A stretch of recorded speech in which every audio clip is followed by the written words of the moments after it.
ጤና ይስጥልኝ የተከበራችሁ ተመልካቾቻችን የዶትኮም ቲቪ ሾው ነው። እንደተለመደ ቴክኖሎጂ ነክ የሆኑ ጉዳዮችን ወደ እናንተ እናደርሳለን።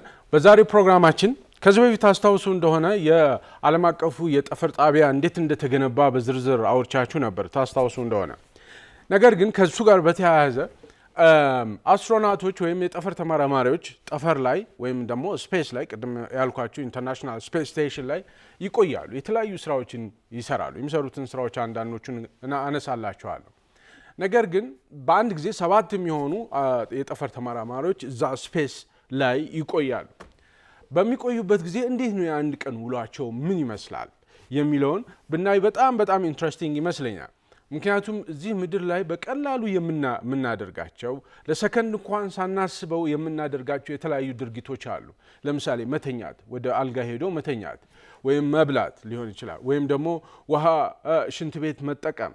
ኦኬ እነዚህ ነገሮች በጣም ቀላል ናቸው እዚህ ምድር ላይ ወይም ደግሞ ምንም ነገር ኤፈርትለስ ሲምለስሊ ነው የምናደርጋቸው። ምክንያቱም ግራቪቲ ስላለ በጣም ይቀላል። ነገር ግን ስፔስ ላይ ግራቪቲ ማይክሮ ግራቪቲ ነው፣ ዜሮ ግራቪቲ ነው እና በዚህ በዜሮ ግራቪቲ እነዚህ የጠፈር ተመራማሪዎች እንዴት ነው ሽንታቸውን የሚሸኑት፣ እንዴት ነው ምግብ የሚበሉት፣ እንዴት ነው የሚተኙት የሚለው በጣም አስደናቂ ነው እና ስለዚህ ጉዳይ በዝርዝር አወራቸዋለሁ።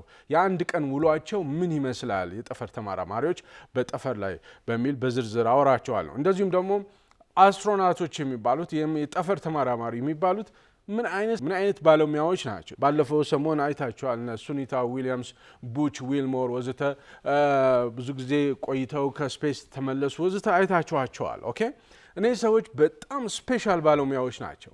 ምንድነው ስፔሻል የሚያደርጋቸው የሚለውን በዚህ ፕሮግራም በዝርዝር እናወራለን። አብራችሁ እንድትቆዩ በአክብሮት ጋብዛለሁ። ባህሩ አባስ ነኝ። ተመልሰን እንገናኛለን።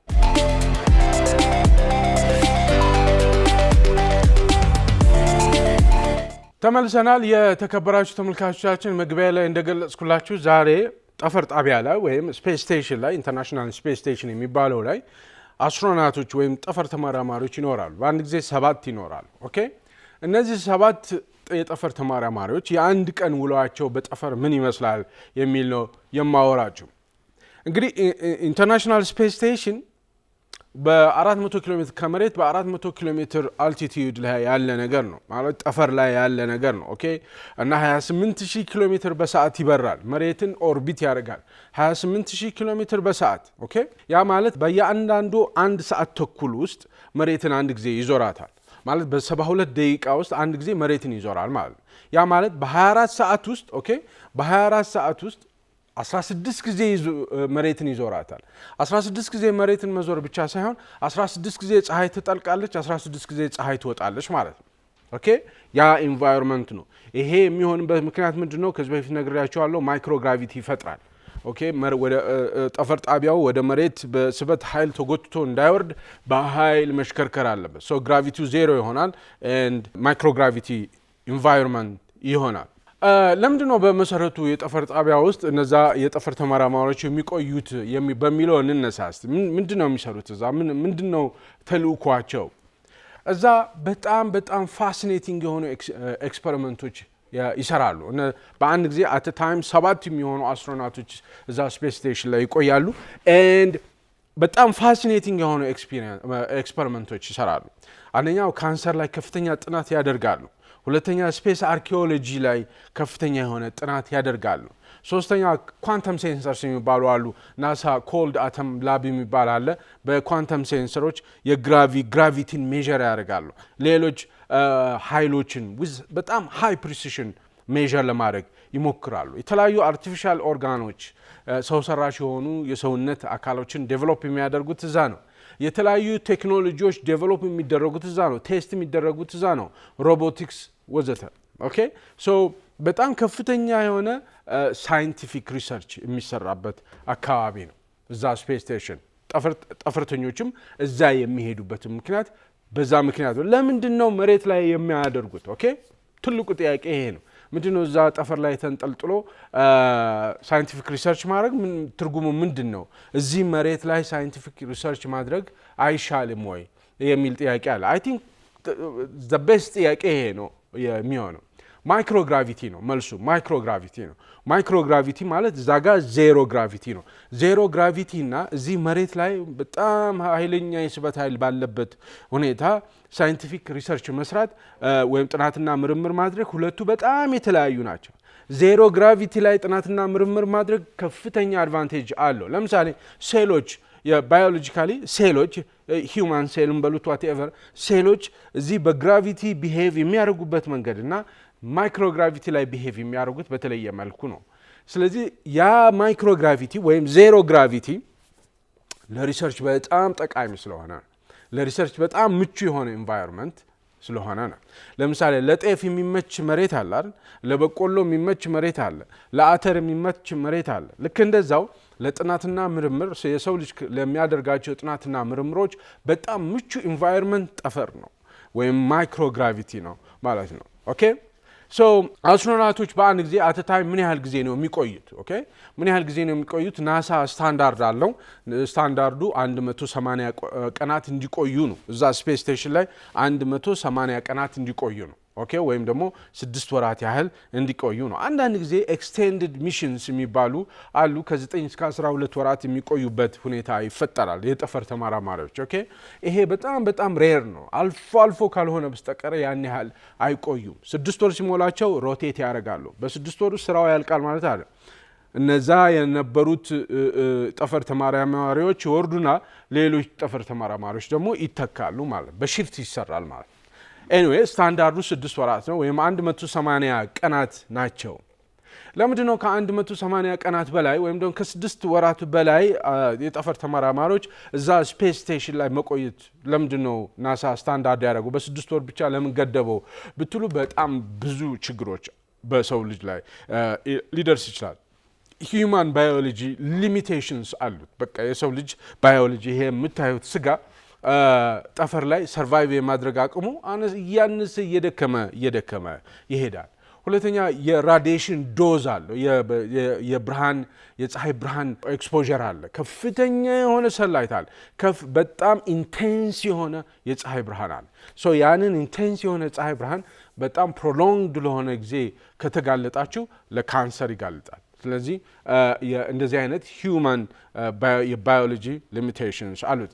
የተለያዩ ሳይኮሎጂካል ፋክተርስ አሉት። ይሄ በአንድ የጠፈር ጣቢያው ነግራችኋለሁ። ኮንፋይንድ የሆነ ቦታ ነው። በጣም ጠባብ ቦታ ነው። በዛ ጠባብ ቦታ አንድ ሰው 6 ወር መቆየት ማለት በጣም ከባድ ነው። ሳይኮሎጂካል የሆነ ኢፌክቶች አሉ እና የሎጂስቲክስም ችግሮች አሉ። ኦኬ በዛ ምክንያት ናሳ ለ6 ወራት ብቻ ስታንዳርድ አድርጎታል ወይም 180 ቀናት። ነገር ግን ባለፈው ታስታውሱ እንደሆነ ሱኒታ ዊሊያምስ የምትባለውና ቡች ዊልሞር የሚባሉ ሁለት አስትሮናውቶች፣ ሁለት ብቻ አይደሉም በእርግጥ ፊት ለፊት የሚታዩት እነዚህ ሁለቱ አስትሮናውት ለ8 ቀን ሚሽን ተብለው ሄደው ጁን 6 2024 ሄደው ለ8 ቀን ቴስት ሚሽን ነው የሄዱት። ነገር ግን በተፈጠረው ቴክኒካል ስህተት አማካኝነት ወደ 286 ቀናት ቆይተዋል። 9 ወራት ማለት ነው። ማርች 18 2025 ነው የተመለሱ። ሲመለሱ አይተናል። ወዚህ ላይቭ አይተናቸዋል። ነገር ግን 286 ቀናት ይቅርና 9 ወራት ይቅርና አንድ ቀን እዛ ስፔስ ስቴሽን ላይ መዋል ምን አይነት ቻሌንጂንግ እንደሆነ ላሳያችሁ ስለፈለኩ ነው። የአንድ ቀን የጠፈር ተመራማሪዎች ውሎ በጠፈር ላይ የሚለውን ፕሮግራም የማሳያችሁ ማለት ነው። ነገር ግን እንዲሁ ስታስቡት እንዲሁ ሲታሰብ እኔም ሳስበው ጠፈር ላይ መሆን ጠፈር መሄድ በጣም ኢንጆይ የሚደረግ እንደ ሳይፋይ እና እንደዚህ የሆነ ብሎክበስተር የሆነ የሳይንስ ፊክሽን የሚመስል ነገር ነው። በጣም ኢንትረስቲንግ ነው። አንደኛ ቪው በጣም ያምራል ይላሉ። እዛ ሆነው መሬትን ሲያዩ በጣም የተለየ ቪው አለው። እጅግ በጣም የሚያስደንቅ ቪው አለው። እንደውም ኦቨርቪው ኢፌክት የሚባል አለው። ኦቨርቪው ኢፌክት አስትሮናውቶች እዛ ቆይተው ሲመጡ ለመሬት ያላቸው ክብር፣ ለእኛ ፕላኔታችን ያላቸው ክብር፣ ለሰው ልጅ ያላቸው ክብር ይጨምራል ይላሉ እና እንደውም ኦቨርቪው ኢፌክት ይባላል። መጨረሻ ላይ ነግራቸዋል። ነገር ግን ስፔስ ላይ መቆየት በጣም አዳጋች ነገር ነው። ካለው በጣም ኮንፋይንድ ከመሆኑ የተነሳ ዜሮ ግራቪቲ መሆኑ ማይክሮግራቪቲ መሆኑ በጣም ቻሌንጂንግ ነው። ለምሳሌ እኔ በአሁኑ ሰዓት ስቱዲዮ ቁጭ ብያለሁ። ይሄው ቁጭ ብዬ በስርዓቱ እያወራኋችሁ ነው። ኮምፈርተብል ሆኜ ነው ማወራችሁ። ምንም አይነት ጉልበት እያወጣሁ አይደለም ሳወራችሁ። ለምን ይመስላችኋል? ግራቪቲ ግራቪቲ ነው ይሄ ሁሉም ምቹ ሆኜ ተቀምጬ ሰውነቴ ድሪፍት አያደርግም ወደዛ ሄድም ወደዛ ሄድ አይንሳፈፍብኝም ካሜራ ፊት ለፊት ቁጭ ብዬ 2-3 ሰዓት ላወራ ይችላል ኦኬ ግራቪቲ ነው ግራቪቲ ማለት ህይወት ማለት ነው ኦኬ ይሄ ግራቪቲ በሌለበት ቦታ ላይ ሽንት ቤት ሄዶ መጠቀም መተኛት ማረፍ ሰውነትን ማሳረፍ የደከመን ሰውነት ማሳረፍ አሁን መሬት ላይ ሆነን ሄደን ፒሎ ላይ ትራስ ላይ ማሳረፍና ሰውነታችን እርፍ ሲል የሚስተማን ስሜት አላን የለም እንደዛ አይነት ስሜት የለም እዛ መብላት መጠጣት ሽንት ቤት መሄድ በጣም አስቸጋሪ የሆነበት ስፍራ ነው ስፔስ ስቴሽን ማለት ከዛ ውጪ በጣም ፎን ቦክስ የሆኑ ሳይዝ ፎን ቦክስ የሆኑ ወይም ደግሞ በጣም ጠባብ የሆኑ መኝታ ቤቶች ቫኪዩም ፓወርድ የሆነ ሽንት ቤት ነው ወዝተ እንደዚሁም ደግሞ በጣም ጥቅጥቅ ያለና በጣም ጠባብ የሆነ ቦታ ላይ ስለሆነ ከፍተኛ የሆነ ሽታ አለ ኦኬ ጠፈርተኞች ስሜሊ ነው በጣም ይሸታል በጣም ክራምፕድ ነው አንኮምፎርታብል ነው በቃ ምንም ኮምፎርት የሚባል ነገር የለውም የጠፈርተኞች በእንዲህ አይነት ዲስኮምፎርት ውስጥ ሆነው ነው ከፍተኛ የሆነ ሳይንቲፊክ ሪሰርች የሚሰሩት ማለት ነው ለ6 ወራት እያንዳንዳቸውን እናያቸው ለምሳሌ ፎን ቦክስ ሳይዝድ ቤድሩም ነው ያላቸው ወይም ደግሞ በጣም ጠባብ የሆነ ቤድሩም ነው ያላቸው 4 መተኛዎች አሉ ሱኒታ ዊሊያምስ እዚህ ቪዲዮ ላይ እንደምታሳያችሁ 4 የሚሆን መተኛ እንትኖች አሉ እና እዚህ መሬት ላይ ምድር ላይ ስታስቡት ወደ አልጋ ሄዳችሁ አልጋችሁ ላይ አረፍ ማለት በጣም ሲምፕል ነገር ነው ምንም የምናስበው ነገር አይደለም ለሰከንድ እንኳን ሰዎች ዘለው አልጋቸው ላይ ተዘርረው ይወድቃሉ እረፍቱን ከመፈለግ የተነሳ ማለት ነው ነገር ግን ስፔስ ላይ እንደዛ አይደለም ሰውነትን ማሳረፍ በጣም ቻሌንጂንግ ነው እንዳልኳችሁ 4 የሚሆኑ መኝታ ቤቶች አሉ ወይም ደግሞ በጣም ፎን ቦክስ ሳይዝ የሆኑ ሃርሞኒ ሞጁል የሚባል አለ እዛ ሃርሞኒ ሞጁል ውስጥ አሉ እንዴት ነው የሚተኙት ኦኬ እንዴት ነው የሚተኙት ብላችሁ ብታስቡ አንደኛ ሄዶ አልጋ ላይ እኛ እንደምንተኛው መሬት ላይ እንደምንተኛው ዘጭ ብሎ መተኛትና ሰውነታችን በሙሉ እርፍ ብሎ ማረፍ አይነት ነገር አይደለም ራሳቸውን ስሊፒንግ ባግ አለ ኮኩን አድርገው ነው ወይም ደግሞ እንደዚህ ወሽቆው ነው ይወሽቁና ከዛ አልጋው ከስፔስ ስቴሽኑ ጋር የታሰረ ነው ድሪፍት እንዳያደርጉ ወደዚህ ወደዛ ማይክሮግራቪቲ ነው ልብ በሉ በማውራው ነገር ሁሉ ማይክሮግራቪቲ ነው ቻሌንጁ ማይክሮግራቪቲ ነው በደም ማረፍ አይችሉም እንደዚህ ብላችሁ ትራስ ላይ ሰውነታችሁን ለማሳረፍ አይመችም ማለት ነው ስለዚህ እረፍት የምትሉት መኝታ የምትሉት ወይም እዚህ ምድር ላይ የምናውቀው አይነት እረፍት አይደለም እነሱ የሚያርፉት የሚተኙት ማለት ልማድ ስላላቸው ትሬኒንግ ከፍተኛ ትሬኒንግ ስላላቸው ኤክስፒሪየንስ ስላላቸው ነው የሚተኙት እንጂ እንዲህ ቀላል አይደለም መተኛት የሚቻልበት ኢንቫይሮንመንት አይደለም ማይክሮግራቪቲ ከዛ በተጨማሪ በጣም ከፍተኛ የሆነ ሳውንድ አለ ስፔስ ላይ የስፔሱ ላይፍ ሰፖርት ሲስተሙ ላይፍ ሰፖርት ሲስተም በጣም ይጮሃል ከፍተኛ የሆነ ጩኸት አለ እና መኝታ ሰዓት ላይ ያ ጩኸት በጣም ይከብዳል ኦሬዲ ማረፍ አይችሉም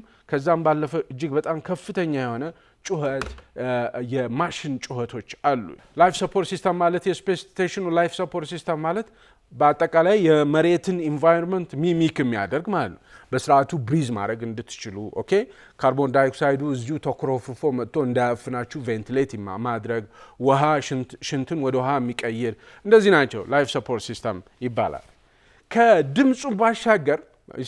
ከድምጹም ባሻገር ምን አለ ኢንቴንስ የሆነ ሂት አለ ኢንቴንስ የሆነ የፀሐይ ሰንላይት አለ እንዳልኳችሁ 28000 ኪሎ ሜትር በሰዓት ይበራል ይሄ ስፔስ ስቴሽን ማለት እንደ ጣቴ አይነት አይደለም ግዙፍ ነው አንድ የእግር ኳስ ሜዳ የሚያክል ግዙፍ የሆነ ነገር 28000 ኪሎ ሜትር በሰዓት ይበራል 16 ጊዜ ፀሐይ ትጠልቃለች 16 ጊዜ ፀሐይ ትወጣለች ፀሐይ ስትወጣ እጅግ በጣም ኢንቴንስ ነው ፀሐዩ ሂቱ በጣም ከፍተኛ ሂት አለው እንደውም የስፔስ ስቴሽኑ በፀሐዩ ኢንቴንስ ላይት ከመኖሩ የተነሳ ፀሐዩ በጣም ከማቃጠሉ የተነሳ ስፔስ ስቴሽኑ አውተር ቦዲው የስፔስ ስቴሽኑ የውጭው ክፍል በጣም ከፍተኛ ፋቲግ ይሰማዋል ወይም ደግሞ ይበጣጠሳል። በየጊዜው ሜንቴን መደረግ አለበት፣ መጠገን አለበት፣ መታደስ አለበት።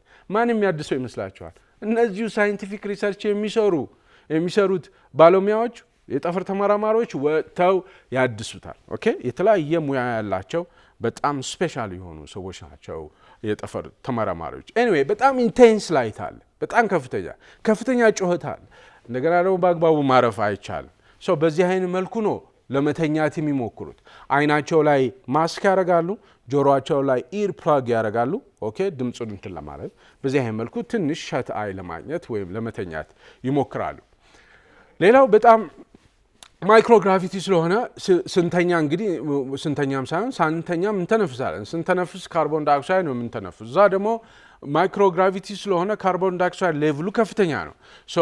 በሚተኙበት ጊዜ እዚሁ ጋር ሲተኙ ካርቦን ዳይኦክሳይዱ እዚሁ እየተኮረፈረፈ አረፋ እየፈጠረ እዚሁ እፍና አድርጎ ሊገል ይሞክራል። ኦኬ ካርቦን ዳይኦክሳይድ በእርግጥ የስፔስ ስቴሽኑ ዌል ቬንቲሌትድ ነው፣ በደንብ ቬንቲሌት ነው። ያንን ግን ቻሌንጅ ነው እና ካርቦን ዳይኦክሳይዱ የወጣ ሁል ጊዜ ራሳቸውን ያማቸዋል። በነገራችን ላይ የጠፈር ተመራማሪዎች ሁል ጊዜ የሚረብሽ ደስ የማይል የራስ ምታት አላቸው። ምክንያቱም ካርቦን ዳይኦክሳይድ ሌቭሉ ከፍተኛ ነው። ካርቦን ዳይኦክሳይዱ ይረብሻቸዋል ማለት ነው። በእንዲህ አይነት መልኩ ነው የሚተኙት። ኦኬ ስራ 16 ሰዓት መስራት አለባቸው፣ 8 ሰዓት መተኛት አለባቸው። ይሄ ናሳ ስታንዳርድ ነው። ነገር ግን 8 ሰዓት ሙሉ አይተኙም። አብዛኛው ጊዜ 8 ሰዓት አይተኙም፣ ከ6 ሰዓት በላይ አይተኙም። ስለዚህ መኝታቸው በጣም ጠባብ ነው ብያቸዋለሁ። በጣም ፎን ቦክስ ሳይዝ ይሉታል። ውጭ ሀገር ያሉ እንግሊዝ ሀገር ያሉ ፎን ቦክሶች አሉ፣ እሱን ነው የሚያክለው ነው የሚሉት። ኤግዛክትሊ መጠኑም እንደዛ ነው። 4 የሚሆኑ መኝታዎች አሉ። ኦኬ እና ከፍተኛ የሆነ ድምፅ አለ፣ ከፍተኛ የሆነ ሰንላይት አለ። በዚህ አይነት መልኩ ራሳቸውን ስሊፒንግ ባግ ውስጥ ወሽቀው እንደ ሳንድዊች እንደዚህ ኮኩን አድርገው ያ ስሊፒንግ ባግ ደግሞ ከስፔስ ስቴሽኑ ጋር ታስሮ ምናምን ነው የሚተኙት። እዛችሁ ትንሽ ላፕቶፕ አላቸው፣ የተወሰነ መኝታ ቤት የሚመስል ነገር አለው ማለት ነው። በጣም ራፍ ነው ማለት ነው። ኦኬ መኝታ እረፍት የሚባል ነገር ብዙም አያውቁም ማለት ነው እነዚህ የጠፈር ተመራማሪዎች። የት በጣም አውትስታንዲንግ ስራ ይሰራሉ፣ በከፍተኛ የሆነ ሳይንቲፊክ ሪሰርች ይሰራሉ ማለት ነው። ሌላ ሻወር። ኦኬ ሌላኛው ጥያቄ የምጠይቁ ማንም ሰው ሊጠይቅ የሚችለው ሻወር እንዴት ነው የሚወስዱት? ኦኬ ሻወር ለመውሰድ ልክ መሬት ላይ እንዳለ ነው። ጠዋት ላይ ስነሳ ጥርሳችንን በመበረሽና ሻወር በመውሰድ ነው ሁሉም ሰው የሚጀምረው። እነሱም ኤግዛክትሊ ይሄን ነገር ለማድረግ ይሞክራሉ። ኦኬ ጠዋት ተነስተው ጥርሳቸውን በመበረሽና ሻወር ለመውሰድ ይሞክራሉ። ነገር ግን በጣም ኮምፕሊኬትድ ነው ሻወር መውሰድ ጠፈር ላይ ኮምፕሊኬትድ ነው።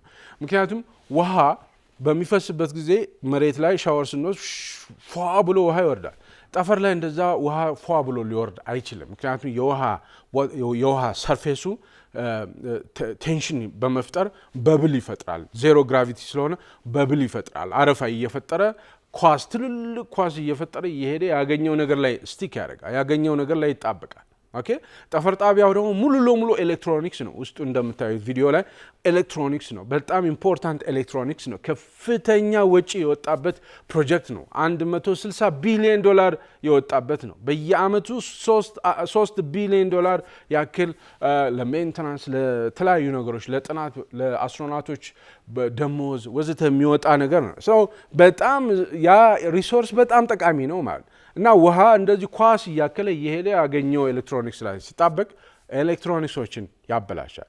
ኦኬ ስለዚህ ውሃ በብል ይፈጥራል ማለት እና ሸዋ ብሎ ወርዶ እዛ ጋር ሻወር መውሰድ አይቻልም ግራቪቲ ላይ ዜሮ ግራቪቲ ላይ። ስለዚህ ምንድነው የሚያደርጉት? ሻወር የሚባል ነገር አያውቁም ማለት ነው።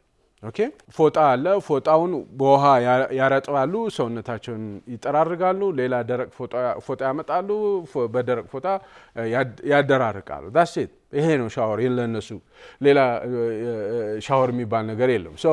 ከሻወር የሚገኝ ሰምሃው ኮምፎርት፣ ከሻወር የሚገኝ ሰምሃው ኢንጆይ የምታደርጉት ነገር እነሱ ጋር የለም። ጸጉራቸውን ሪንዝለስ ሻምፑ አለ። ጸጉራቸውም እንደዚሁ ሪንዝለስ ሻምፑ አለ። ሻምፑ ይቀቡታል፣ ያበጥሩታል፣ በቃ አለቀ እና ጸጉራቸውን ታጥበው አያውቁ። ምን ያህል ዲስኮምፎርት እንዳለው እንድታስቡት ነው። ኦኬ ምን ያህል ኢንጆይ የሚደረግ ላይፍ እንዳልሆነ ማለት ግን ጥርስ መቦረሽ ግን ቀላል ነው። ጥርስ መቦረሽ ምንድነው ውሃ ሄዶ ስቲክ ያደርጋል ብያቸዋል። ስለዚህ ውሃ የሆነች እንትን ላይ አድርገው ውሃ ሲያደርጉ ውሃው ሄዶ በብል ሰርቶ ጥርስ ብሩሹ ላይ ያርፋል። ጥርስ ከዛ ጥርስ ፔስቱን ያደርጉታል። የጥርስ ሳሙናውን አድርገው ጥርሳቸውን ከቦረሹ በኋላ መጥፋት አይቻልም።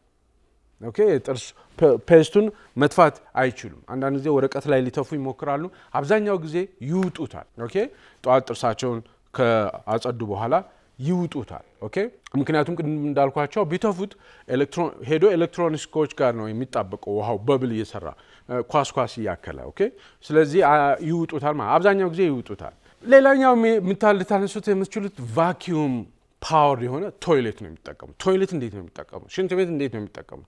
በጣም ቻሌንጂንግ ነው ሽንት ቤት መጠቀም። በነገራችን ላይ በጣም ቻሌንጂንግ ነው። ኦኬ ሁለት አይነት ሬሴፕታክልስ አሉ። ሁለት አይነት፣ አንድ ለውሃ ሽንት፣ ሌላኛው ለደረቅ ቆሻሻ የሚጠቀሙት ሁለት እንትኖች አሉ። ሬሴፕታክልስ ተቀባይ ነገሮች አሉ። አንደኛ ሆዝ ነው፣ ጎማ ነገር ነው። ፊቱ ላይ አፉ ላይ ፋነል ነው። ፋነል ማለት እንደዚች አይነት ሼፕ ያለው ነው። ሽንት ውሃ ሽንት ሊኩዊድ ዌስት ማለት ነው። በደንብ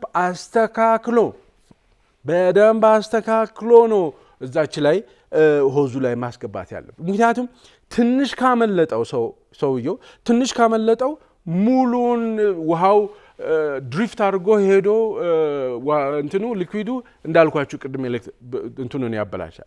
ስለዚህ አስተካክሎ ተመቻችቶ ነው። ኦኬ መጀመሪያ የምታስቡት እንዴት ያ ነገር። ስለዚህ እዛ ጋር ብዙ ነገር አለ አይደል ከሰው ልጅ ጋር የተያያዘ ውሃ እንትን ሲል ሄዶ ፋታ ላይ ሰጥ ይችላል እና ያን ኮንትሮል ማድረግ ያስፈልጋል ማለት ነው። ሊኩዊዱን ካች ማድረግ አለበት። ማይክሮግራቪቲ ነው። ያንዳንዱ ነገር ማይክሮግራቪቲ ነው። ኦልሞስት ዜሮ ግራቪቲ ነው። ኦኬ ሌላኛው ሶሊድ ዌስቱ ይሄ ደረቅ ቆሻሻው ደግሞ ሱኒታ ዊሊያምስ የምትባለው አስትሮናት በጣም ሲኒየር አስትሮናት ናት። በነገራችን ላይ አሁን ሪታየር ጡረታ አውጥታለች። የምታሳየው ቪዲዮ ላይ የምታሳያችሁ ትንሽዬ ቀዳዳ አለች። ለደረቅ ቆሻሻ የሚሆን ትንሽ ቀዳዳ አለ። ያ ቀዳዳ ላይ ተስተካክሎ መቀመጥ ይፈልጋል። አስተካክላችሁ እርግጠኛ ሆናችሁ ምናምን መሆን ይፈልጋል።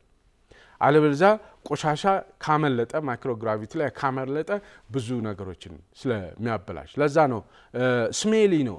ጠፈር ጣቢያው በጣም ስሜሊ ነው። ፓወር ምንድነው? ፋን ፓወር ነው፣ ሳክሽን ነው። ጎትቶ ይወስደዋል። ጎትቶ ቆሻሻውን ይወስደዋል። ነገር ግን በጣም አስተካክሎ ማድረግ ያስፈልጋል። እዛች ቀዳዳ ላይ ማስተካከል። ለምንድነው ይሄን ነገር ደጋግሜ የምነግራችሁ? በጣም ቻሌንጂንግ መሆኑን እንድታውቁት ነው። የሰው ልጅ ደግሞ እንደምታውቁት ማለት እኛም ራሳችንን እንደምናውቀው ሽንት ቤት ሄደን እንዲህ ተጠንቅቆ አይደለም እንደው ሄዶ በቃ በአንድ ጊዜ ሁሉን ነገር ምናምን ማድረግ ነው አይደለ? እዛ ግን በጣም ኮንትሮል ይፈልጋል ማለት ነው። ሰው ኢንጆየብል አይደለም ለማለት ነው። ይሄ ደረቅ ቆሻሻቸው የአስትሮናቶች የጠፈር ተመራማሪዎች ደረቅ ቆሻሻ አብዛኛው ጊዜ ራቢሽ ባግ ላይ ተደርጎ ወደ መሬት ይመጣልና ጥናት ይደረግበታል። በጣም ዲሃይድሬትድ ይደረጋል እና ኮምፕሬስድ ይደረጋል። ዲሃይድሬትድ ማለት ደረቅ ቆሻሻው ውስጥ ያለውን እርጥበት በሙሉ ያወጡታል። በጣም ኮምፕሬስ ያደርጉታል። ኦኬ እና ትንሽ ነገር ያደርጉታል ያንን ቆሻሻ ፕሮባብሊ የስድስት ወር ደረቅ ቆሻሻቸው የሰባት የጠፈር ተመራማሪዎች ትንሽ ነው ወይ እንደዚህ ይሄን ያክል ሊሆን ይችላል። ኦኬ ምክንያቱም በጣም ዲኮምፕሬስድ ይደረጋል። ዲሃይድሬትድ ማነው ኮምፕሬስድ ይደረጋል። በጣም ዲሃይድሬትድ ይደረጋል። ከውስጡ ያለውን ውሃ በሙሉ ያወጡታል።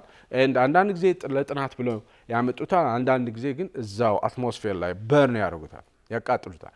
ነገር ግን ውሃ ሽንቱ ግን እዛው የቅድም ያልኳችሁ ላይፍ ሰፖርት ሲስተም አለ አይደል? ያ ላይፍ ሰፖርት ሲስተም ወደ ድሪንከብል ወተርነት ይለውጠዋል። ኦኬ ሶ የጠፈር ተመራማሪዎች የውሃ የሚጠጡት የራሳቸው ሽንት፣ የራሳቸው ላብ፣ የራሳቸው የላይፍ ሰፖርት ሲስተሙ ወደ ዩዘብል ውሃነት ይቀይረዋል። ወደ ድሪንከብል የሆነ ውሃነት ይቀይረዋል። እና ውሃ የሚጠቀሙት እሱ ነው። ምክንያቱም ከዚህ ሃይላንድ አይሄድላቸውም በየጊዜው። ይሄ በጣም ውድ ፕሮጀክት ነው። ኦኬ በየጊዜው ሃይላንድ እየተሸከመ የሚሄድ ሻትል ሊኖር አይችልም። ወይም ደግሞ ለ6 ወር የሚሆን ሃይላንድ ወይም whatever የፕላስቲክ ውሃ እዛ ስቶር ማድረግ አይቻልም። ግን ስቶሬጅ በጣም ውድ ነው፣ ስፔስ በጣም ውድ ነው። እዛ እነሱ ራሱ የሚኖሩበት ቦታ በጣም የተጣበበ ነው። ሰው ውሃ የሚጠቀሙት በእንደዚህ አይነት መልኩ ነው ማለት ነው። ሌላ ምን ያህል ሰዓት ይሰራሉ? 16 ሰዓታት ይሰራሉ። ኦኬ በጣም የተወሰነ ለምግብ ብቻ ነው እረፍት የሚያገኙት። ከዛ ውጪ 16 ሰዓታት ያህል ይሰራሉ። ምን አይነት ስራ ነው የሚሰሩት ብትሉኝ፣ አንደኛ ሳይንቲፊክ ሪሰርች ነው። ቅድም እንዳልኳችሁ ስፔስ አርኪኦሎጂ ላይ ግራቪቲን ቴስት በማድረግ ዋተር ፒዩሪፊኬሽን ሲስተሞችን ዴቨሎፕ በማድረግ አርቲፊሻል ኦርጋኖችን መስራት፣ ሮቦቲክስ ላይ ቴክኖሎጂ ላይ የተለያዩ ፕሮቶታይፖችን ዴቨሎፕ ማድረግ፣ እነዚህ 7ቱ የጠፈር ተመራማሪዎች ማለት ይሄን ሁሉ ሳይንቲፊክ ሪሰርች ይሰራሉ። ከዛም ባሻገር ማለት ይሄ ላቦራቶሪዎች አሉ። ለምሳሌ የአውሮፓ ላቦራቶሪ አለ። ሳይንስ ላይፍ የሚባል ላቦራቶሪ አላቸው ይመስለኛል። ሳይንስ ላብ ነው እንደዚህ ዋቴቨር፣ ግን ላቦራቶሪ አለ። የጃፓንም ላቦራቶሪ አለ። ኦኬ የአሜሪካም ላቦራቶሪ አለ። ከሚኖሩበት ሊቪንግ ኳርተርስ ውጭ ያሉ 1 2 3 የሚሆኑ ላቦራቶሪዎች አሉ። ወደ 18 ሞጁሎች አሉት ይሄ ስፔስ ስቴሽን። ከዚህ በፊት በዝርዝር አውርቻችኋለሁ እንዴት እንደተገነባ የምታስታውሱ ከሆነ ማለት ነው። እነዚህ የጠፈር ተመራማሪዎች ኦኬ እነዚህ ሪሰርቾች ላቦራቶሪ ውስጥ የላቦራቶሪ ጋዋን አድርገው ቁጭ ብሎ ሳይንቲፊክ ሪሰርች ይሰራሉ። ከዛ ደግሞ የሆነ ሰዓት ላይ ይወጡና ስፔስ ሱት ያደርጋሉ። ስፔስ ሱት አድርገው ስፔስ ዎክ በማድረግ ውጪ ወጥተው የስፔስ ስቴሽኑን ያድሳሉ። ስፔስ ስቴሽኑ መታደስ አለ፣ በየጊዜው እድሳት ይፈልጋል። ኦኬ ስፔስ ስቴሽኑን የሚያድሱት በቃ ልክ እንደ ሃንዲማን ይሆናሉ ማለት ነው። ስራቸው ብሎን መፍታት፣ ብሎን መጠገን፣ የተበላሸው እንትን ማለት ምናምን። ስፔስ ስቴሽኑ ከፍተኛ ፋቲግ አለበት ብያቸዋለሁ። ከፍተኛ ሰንላይት ስለሚያስተናግድ በየጊዜው ከፍተኛ የሆነ የፀሐይ ብርሃን ስለ ፋቲግ አለበት። ሰውነቱ ይበጣጠሳል ወዘተ ወዘተ። እሱን ይጠግናሉ። ኤንድ የስፔስ ዴብሪስ አሉ። ስፔስ ምንድን ነው? ጠጠር ነው የሚባሉት። እነዛ ዴብሪስ አስሬ እየመጡ ይመቱታል፣ ኳ ያደርጉታል። የሚመቱት ነገሮች አሉ። ከስፔስ የሚወረወሩ የተለያዩ ዴብሪስ አሉ። እነሱም የሚሰብሩት ነገሮች አሉ። ስፔስ ወክ እያደረጉ እየወጡ ወደ ውጭ እየወጡ ኦኬ ይህንን ይጠግናሉ። ከሳይንቲፊክ ሪሰርች ውጪ ይህንን ይጠግናሉ ማለት ነው። ጠጋኞች ናቸው። ሜንተናንስ ስራ ይሰራሉ። ኢንጂነሮች ናቸው። እንደ መሐንዲስ ሆነው መስራት ይችላሉ። እንደገና ሐኪም ናቸው። እንደ ሕክምና ባለሙያ ሆነው ይሰራሉ ወዘተ ወዘተ። ኦኬ ስፔስ ወክ ማድረግ ደግሞ ኤክስትራ ቬሂኩላር አክቲቪቲስ ይሉታል። ማለት ውጭ ወጥተው ስፔስ ወክ ማድረግ ከወገብ በላይ በጣም ጉልበት የሚፈልግ ነገር ነው። ስፔስ ወክ ሲያደርጉ ካያችሁ ከወገብ በላይ በጣም ጉልበት የሚፈልግ ነው። ኤንድ በጣም ኢንቴንሲቭ የሆነ ትሬኒንግ ይፈልጋል ይህንን ለማድረግ። እንዲሁ ዝም ብሎ ግራቪቲ ዜሮ ግራቪቲ ስለሆነ ብድግ ብሎ ወጥቶ አይደለም። በጣም ኢንቴንስ የሆነ ትሬኒንግ የሚፈልግ ነው። ኤክስትራ ቬሂኩላር አክቲቪቲስ ይሉታል፣ ወይም ደግሞ እኛ ስፔስ ወክ በሚል እናውቀዋለን። ሌላ ምግብ ነው። ምን አይነት ምግብ ነው የሚመገቡት ብትሉ በጣም ዲሃይድሬትድ የሆኑ ምግቦች ናቸው። ዲሃይድሬትድ ማለት ማንኛውም ምግብ በውስጡ ያለውን እርጥበት የወጣ ማለት ነው። የወጣና ድርቅ ያለ ነገር ነው የሚበሉት። ነገር ግን ስፔስ በጣም ሃይሊ ዲማንዲንግ ኢንቫይሮንመንት ነው። በጣም ምግብ የሚፈልግ ነው። ነገር ግን የሚያረካ ምግብ መብላት አይችሉም። ዲሃይድሬትድ በጣም በጣም በጣም ድርቅ ያለ ምግብ ነው እና ወተር ጋን አላቸው። ወተር ጋን ማለት የውሃ ሽጉጥ አላቸው። በውሃ ሽጉጥ ምግቡን ውሃ ያጠጡታል። ውሃ ጠጥተው ረጠብ ሲል ኦቨን አላቸው። ኦቨን ውስጥ አስገብተው ነው የሚበሉት እና ምግብ ሳትስፋይ የሚያደርግ አይደለም። በቃ ኮምፎርታብል አይደለም። በቃ በጣም ግን 2500 ካሎሪ ማግኘት አለባቸው በቀን። 3 ጊዜ ይመገባሉ። 3 ጊዜ ከተመገቡት ምግብ ሚኒመም 2500 ካሎሪ ማግኘት አለባቸው። ምክንያቱም በጣም ዲማንዲንግ ነው ያ ኢንቫይሮንመንት። ማይክሮግራቪቲ ኢንቫይሮንመንት ኢነርጂ ይፈልጋል። የሰውነታችሁ ኢነርጂ ማግኘት አለበት። ነገር ኢነርጂውን ያገኙታል። በነገራችን ላይ ሁሉ ጊዜ 2500 ኪሎ ሜትር የተመጣጠነ ያገኛሉ። ነገር ግን ምግብ የምንለው በተለይ እኛ ኢትዮጵያውያን ምግብ የምንለው ነገር አለ አይደለ? እንደዚህ በልተን በቃ ሳቲስፋክሽን የሚባል ነገር የለውም ባጭሩ። ሰው ዲሃይድሬት ያደርጋል። ኢንጆየብል አይደለም ማለት ነው። ውሃም እንደዚሁ ፓውደር ነው። በፓውደር መልክ ይወስዱታል። ውሃ ሪሃይድሬት ያደርጉታል። ከዛ በስትሮ ይጠጣሉ። ኢንጆየብል አይደለም። በቀን 2 ሰዓታት ስፖርት መስራት አለባቸው። የግድ ነው። 2 ሰዓታት ስፖርት መስራት አለባቸው። በጣም የሚያስደንቀው ነገር የሚያስደንቀው ነገር ይሄ ጡንቻ የሰውነታችን ጡንቻ በቦታው ያለው ታፋችን ላይ፣ እግራችን ላይ፣ ሌሎችም የሰውነታችን አካላት ላይ ያሉት ጡንቻዎች ያሉት ምድር ላይ ያሉት የሚቆዩት በግራቪቲ ምክንያት ነው። ስፔስ ላይ ስትሆኑ ይሄ እጃችሁ ላይ ያለው ጡንቻ ሽሪንክ እያደረገ ይሄዳል፣ እየሟሟ ይሄዳል፣ ዜሮ ግራቪቲ ስለሆነ ማለት። እንደገና ደግሞ ይሄ አጥንት ቦን ዴንሲቲ የሚባለው የአጥንት መሳሳት ከፍተኛ ከ1 እስከ 2% በየወሩ ቦን ዴንሲቲ ሎስ አለ። በየወሩ ከ1 እስከ 2% የሚሆን የአጥንት መሳሳት አለ። ይህን ጡንቻ ሽሪንክ ያደርጋል። አብዛኞቹ የጠፈር ተመራማሪዎች መሬት ላይ ሲወርዱ በእግራቸው መቆም አይችሉም፣ በጣም ዝልፍልፍ ይላሉ አይደለ? ያ የዜሮ ግራቪቲ የማይክሮ ግራቪቲ ኢፌክት ነው። ምክንያቱም ጡንቻ ይሟሽሻል፣ ቦን ዴንሲቲ የሚባለው ወይም ደግሞ አጥንት ደግሞ እየሳሳ ይሄዳል። ያንን ለመከላከል ኮንቲኒየስሊ በየቀኑ 2 ሰዓታት መስራት የግድ ነው ማለት ነው። ኤክሰርሳይዝ የሚያደርጉበት ባይክ የሚመስል ወይም ብስክሌት ነው የሚመስል ሴቪሲ የሚሉት አላቸው። ትሬድ ሚልም የሚመስል እዛችሁ በቦታው ላይ ትንሽም ቦታ ምትሆናለች። ቲቱ የሚባል አለ። እንደዚሁም ደግሞ አሬድ የሚባል ዌይት ሊፍቲንግ የሚመስል ነገር አላቸው። ስለዚህ ስፔስ ስቴሽን ላይ ማይክሮ ግራቪቲ በጣም ቻሌንጂንግ ነው፣ ግን ለጥናትና ምርምሩ ደግሞ በጣም ጠቃሚ ነው። ሌላኛው ከፍተኛ የሆነ ራዲዬሽን በመኖሩ የፀሐይ ብርሃን መጋለጥ ስላለ ያ ከፍተኛ የሆነ የጤና እክል ይፈጥራል። ካንሰርን ጨምሮ ሌሎች ኮምፕሊኬሽኖች ሊፈጥር ይችላል። ሌላኛው ኮንፋይንድ የሆነ ስፔስ በመሆኑ በጣም የተጣበበና ክራምፕድ የሆነ ቦታ ስለሆነ ምቾት የሌለው በጣም አስቸጋሪ የሆነ ውሎ ነው የሚውሉት። በዚህ አይነት መልኩ እንግዲህ 6 ወር መቆየት፣ 180 ቀን መቆየት፣ በእነ ሱኒታ ዊሊያምስና ቡች ዊልሞር ኬዝ ደግሞ 286 ቀናት ወይም 9 ወራት መቆየት ምን አይነት ቻሌንጂንግ እንደሆነ ማየት ይቻላል። የካርቦን ዳይኦክሳይድ ሌቭሉ ከፍተኛ ነው። ዴይሊ ታስኮችም እንደዚሁ በጣም እንትን ይላሉ። ሌላኛው ኦቨርቪው ኢፌክት ያልኳቸው አለ። ቅድም ኦቨርቪው ኢፌክት የሚባል ነገር አለ።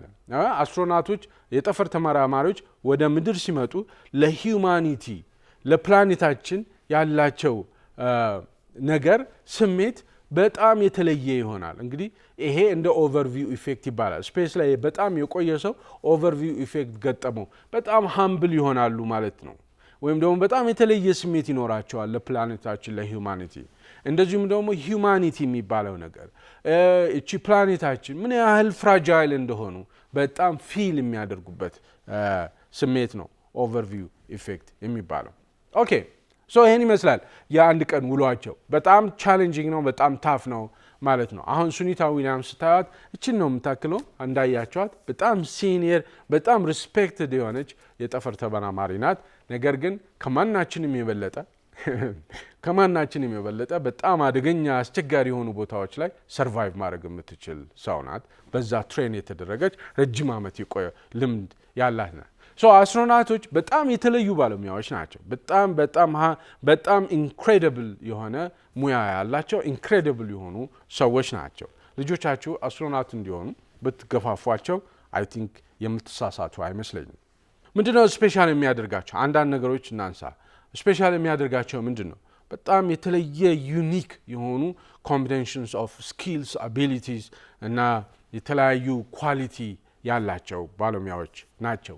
ቴክኒካል ኤክስፐርቲዝ ብትወስዱ፣ ኤዱኬሽናል ባክግራውንዳቸው ብትወስዱ አድቫንስድ የሆኑ የኢንጂነሪንግ፣ የፊዚካል ሳይንስ፣ የማቴማቲክስ፣ የሕክምና አድቫንስድ ዲግሪ ያሏቸው ናቸው በሙሉ።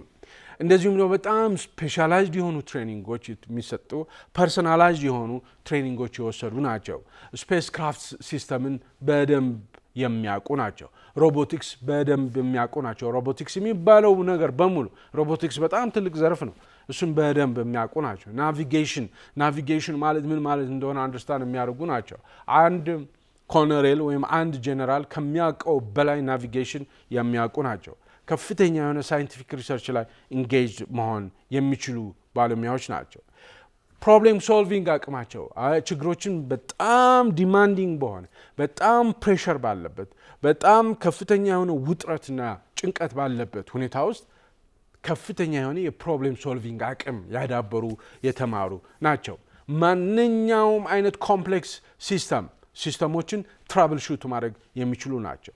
ለምሳሌ ስፔስ ስቴሽን ላይ ነው አየር ላይ ያሉት ወዘተ ስፔስ ስቴሽኑ ክራክ እያደረገ እየተሰበረ ከፍተኛ ዳሜጅ እየፈጠረ ቢኖር ገብቷቸዋል። በጣም ከፍተኛ ጭንቀት ውስጥ ባለበት ሁኔታ ውስጥ እነዚህ ኮምፕሌክስ የሆኑ ሲስተሞችን ትራብል ሹት ማድረግ የሚችሉ በከፍተኛ ስትረስ ላይ ሆነው ማለት ነው መስራት የሚችሉ ናቸው እና ፕሮብሌም ሶልቪንግ አቅማቸው የመጨረሻ ከፍተኛ ደረጃ ላይ የደረሰ ነው። ፊዚካል ፊትነሳቸው ሰውነታቸው ቀጭን ሊሆን ይችላል ወዘተ፣ ግን ኢንዱራንስ ያለው ከፍተኛ የሆነ ጽናት ያላቸው ሰዎች ናቸው። ስፔስ ወክ ማድረግ ራሱ ሊቪንግ ኢን ማይክሮግራቪቲ በራሱ ከፍተኛ ጽናት ከፍተኛ የሆነ ኢንዱራንስ የሚፈልግ ነው። ከፍተኛ ስትሬንግዝ አላቸው። ከፍተኛ የሆነ አዳፕቲቢሊቲ ያላቸው ናቸው። ሶስተኛ ሜንታል ሬዚሊየንስ ስትሬስ ማኔጅመንት። በዛ ኮንፋይንድ በሆነ ውስጥ አንዳንዶቻችን ልናብድ እንችላለን አንድ ቀን ብንውል ማለት በዛ ኮንፋይንድ በሆነ በጣም ጥብብ ባለ ሽንት በአግባቡ መሽናት የማይቻልበት በአግባቡ መተኛት የማይቻልበት በአግባቡ ምግብ መብላት እንኳን የማይቻልበት ሁኔታ ውስጥ ለ6 ወራት ውስጥ መቀመጥ ይችላሉ። ስትረስ ማኔጅ ማድረግ ይችላሉ። ጭንቀት፣ ዲፕሬሽን ወዘተ ማኔጅ ማድረግ ይችላሉ። ኦኬ በጣም ሬዚሊየንት ኤንድ ፎከስ ማድረግ ይችላሉ። በዚህ ነገር ውስጥ ሆነው በዚህ በማይመች ነገሮች ውስጥ ሆነው ከፍተኛ ፎከስ ከፍተኛ ትኩረት አድርገው የመጡበትን የታዘዙትን የተሰጣቸውን ፕሮጀክት በአግባቡና በተሰጣቸው ጊዜ በተሰጣቸው ሪሶርስ አማካኝነት ያንን ሪሰርች ሳይንቲፊክ ሪሰርች ጨርሰው ፕሮዳክት ይዘው ይመጣሉ፣ ውጤት ይዘው ይመጣሉ። ከፍተኛ የሆነ ፎከስ አላቸው። ሌላኛው ኢሞሽናል ስታቢሊቲ ከፍተኛ የሆነ ስሜታቸውን የመቆጣጠር አቅም ያላቸው ናቸው።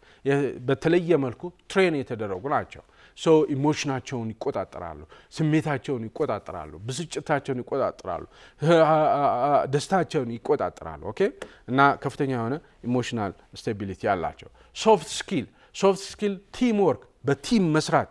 ለምሳሌ እዚህ አሜሪካና ሩሲያ ካልተጋደልን ካልተባላን ይላሉ አይደል? እንደምትሰሙት እዛ አንድ ሩሲያዊ የጠፈር ተመራማሪና አንድ አሜሪካዊ የጠፈር ተመራማሪ ተቃቅፈው በቲም ወርክ አንድ ላይ ሆነው ለአንድ ዓላማ ተጋግዘው ተከባብረው ተደጋግፈው ይሰራሉ። ኮሚኒኬሽን ስኪላቸው በጣም ያደገ ነው። በጣም በቀላሉ በትንሽ ነገር ቶሎ መግባባት የሚችሉ ናቸው። የሊደርሺፕ ኳሊቲ ያላቸው ናቸው። አዳፕቲቢሊቲ እና ቨርሳቲሊቲ የሚባለው ደግሞ አለ። ሰርቫይቫል ትሬኒንግ የተሰጣቸው ናቸው። ለምሳሌ ሲመጡ ሸትሉ የሚያመጣቸው ታክሲ ማለት ነው። ከስፔስ ስቴሽን የሚያመጣቸው ታክሲ ወይም ሲወስዳቸው የሚወስዳቸው ታክሲ ሸትል ይባላል። ይሄ ሸትል ወድቆ ተሰብሮ የሆነ ደዘርት ላይ ቢጥላቸው አሁን በቃ ጭልጥ ያለ በረሃ ላይ ቢጥላቸው ሰርቫይቭ ማድረግ ይችላሉ። እነዚህ እቺ አሁን የምታዩት ቀጭኗ ሴትዮ ሲኒታ ዊሊያምስ ጭልጥ ያለ ደዘርት ላይ ወስዳችሁ ብትጥሏት ሰርቫይቭ ማድረግ የምትችል ናት። እቺ ሴትዮ ወስዳችሁ አማዞን ጫካ ላይ ወስዳችሁ ብትጥሏት ባለው አካባቢው ባለው ነገር ውስጥ ራሷን ሰርቫይቭ ማድረግ እና ማቆየት የምትችል ሰው ናት። እቺን ነው የምታክለው። ኦኬ ባህር ውስጥ ውቅያኖስ ውስጥ በጣም ጥልቅ ውቅያኖስ ሸትሉ ቢወድቅ ውቅያኖስ ውስጥ ሰርቫይቭ ማድረግ የምትችል ናት። በሙሉ እነዚህ የጠፈር ተመራማሪዎች በእንዲህ አይነት መልኩ ከፍተኛ ወጪ የወጣባቸው ከፍተኛ ትሬኒንግ የተሰጣቸው እጅግ በጣም አስደናቂ የሆኑ ባለሙያዎች ናቸው። ምን ያህል ነው የሚከፈላቸው ወዘተ የሚል እንዲሁ ዝም ብሎ ጭንቅላታችን ወደዛ ሊሄድ ይችላል። ኦኬ እነዚህ በጣም የሚከፈላቸው ባለሙያዎች ናቸው ብለን ልናስብ እንችላለን። አይ ቲንክ ትክክል ነው። በጣም የሚከፈላቸው ሰዎች ሊመስሉን ይገባል። ነገር ግን በጣም ትንሽ ነው የሚከፈላቸው። ሀገራቸውን ነው ሰርቭ የሚያደርጉት። በጣም ትንሽ ነው የሚከፈላቸው። በጣም ብዙ ፕሪቪሌጅ ሊኖራቸው ይችላል፣ ግን ደሞዝ ብዙ የሚከፈላቸው ሰዎች አይደሉም። ሀገራቸውን የሚያገለግሉ ናቸው። ሀገራቸው በጣም ብዙ ኢንቨስት የተደረገባቸው በጣም ባለሙያዎች ናቸው። ይህን ይመስላል። የተከበራችሁ ተመልካቾቻችን የአንድ ቀን ውሎ ጠፈር ላይ ምን ሊመስል እንደሚችል አይ ቲንክ የሆነ ምስል የፈጠርንላችሁ ይመስለኛል። አብራችሁን ስለቆያችሁ ከልብ አድርጌ አመሰግናለሁ። በሚቀጥለው ሳምንት በተመሳሳይ ፕሮግራም እንገናኛለን። እስከሚቀጥለው ሳምንት መልካም ሳምንት